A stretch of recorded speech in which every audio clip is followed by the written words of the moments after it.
গণবিজ্ঞপ্তি আকারে আমাদের গণবিজ্ঞপ্তি দেওয়া আছে যে 5ই ডিসেম্বরের মধ্যেই সবাইকে সকল নট অনলি এখানে সারা বাংলাদেশের রেলওয়ের জায়গায় যত অবৈধ স্থাপনা আছে সব স্থাপনা সরাই নেওয়ার জন্য এটা গণবিজ্ঞপ্তি জারি করা হয়েছে।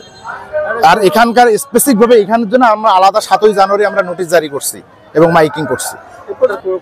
আমরা সম্প্রতি আপনারা জানেন যে আমরা তুষ ভান্ডারে প্রায় ওখানে 3 একরের মতো জায়গা উদ্ধার করছি। এরপরে কাউনিয়াতে রিসেন্ট আমরা কাউনিয়াতে করলাম।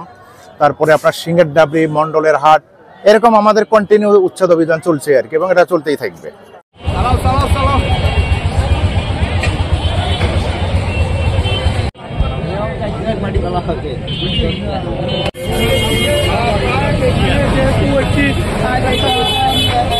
জনবহুল